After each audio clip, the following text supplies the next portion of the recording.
Hi everyone, welcome to Snail Mail Surprises. I'm Miss Julia, and today for our surprise, we're going to be doing our Shrinky Dinks.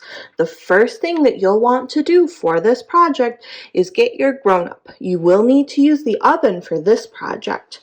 You'll want to preheat your oven to 350 degrees and ask your grown-up to borrow a sheet pan or another flat surface that is oven safe, and I like to put a little bit of aluminum foil, or you could use parchment paper to help protect the surface of your sheet pan. I mostly do this because I also use this sheet pan for food. If you have one that you don't use for food, you can put it right on the sheet pan. But ask your grown-up to do those two things for you. And then, once you've done that, we're going to get our supplies. For this project, you will need your Shrinky Dink paper, your pan, and something to protect it with, your colored pencils, your scissors, and you'll want your little key ring for later. We're going to mail this, but we'll mail it separate so that it's flat enough to fit in the envelopes. You can pause the video here, get your adult, have them help you preheat the oven, and gather the rest of your supplies.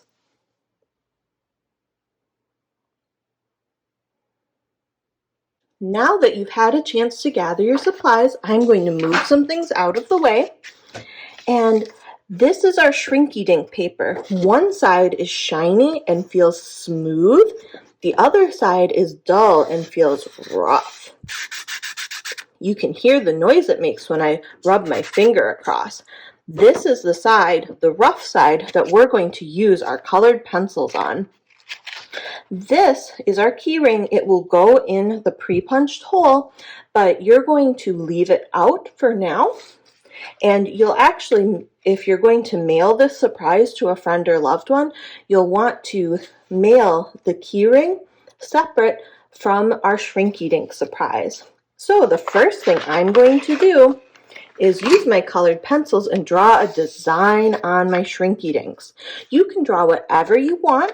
Just make sure to work around your hole here, and also know that you want to leave your Shrinky Dink about the size of this piece of Shrinky Dink. If you want, you can make it a little bit smaller, like cut it in half and make two smaller Shrinky Dinks, but just know that your Shrinky Dink shrinks to about this big.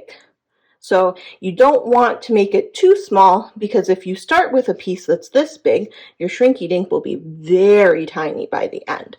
So I'll go ahead and I'm going to speed up the video while I draw something on here, and then we'll move on to the next part.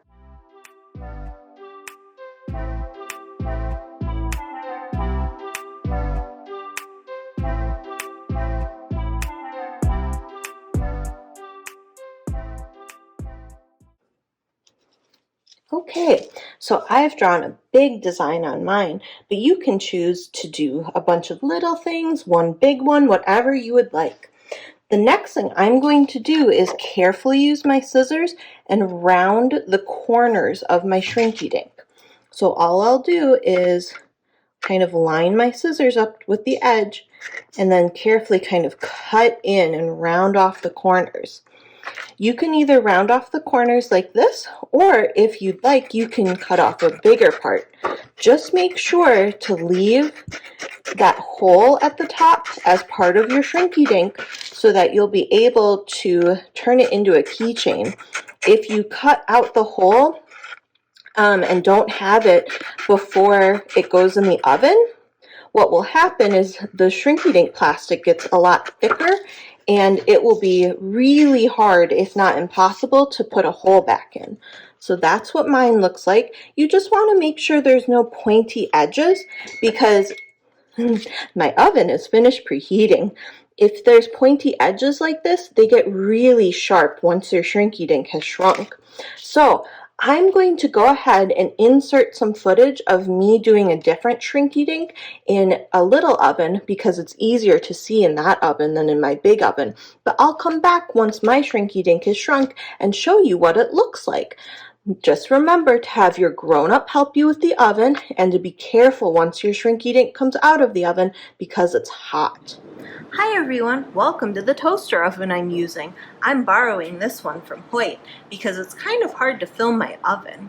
So you need to set your toaster oven or your oven with your grown-up's help to either 350 or 400 or somewhere in between.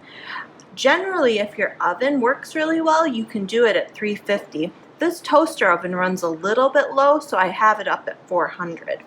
The next thing you'll need is a baking sheet and put some aluminum foil on it. That way, if you use your baking sheet for things like eating, you're not putting craft materials and food together. You'll also want your oven mitts and your grown-up to help you.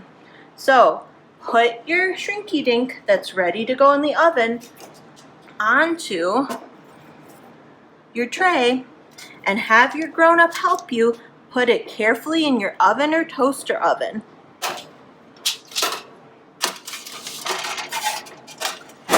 Now this is my favorite part. Sometimes it takes a little while, but you'll be able to see the Shrinky Dink start shrinking. So keep watching it and you'll start to see it curl up around the edges first, and then it will go towards the middle, and eventually it will lay back down flat again. You want to wait until your Shrinky Dink is flat. There it goes.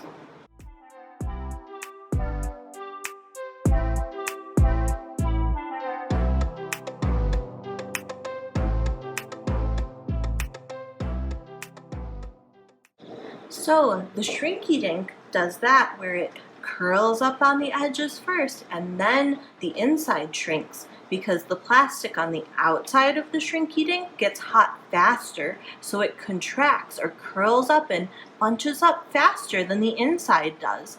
That's why you just need to be patient and wait for it to all curl up and contract into a tiny little Shrinky Dink, and it will lay back flat if you just give it a little bit of time.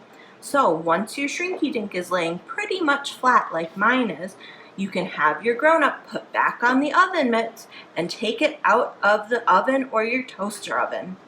You can also carefully have your grown-up pat it carefully so that it helps flatten it even better. But have your grown-up help you with that part, and then you're going to want to set it aside and let it cool completely before you touch it. Let's take it out of the oven.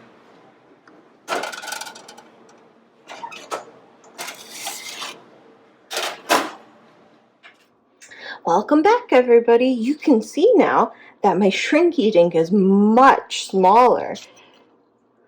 Look at it. I like it. It's really cute how everything is much smaller now. So when I mail this to a friend or loved one, I would mail this flat in my envelope and this separate, just in the same envelope.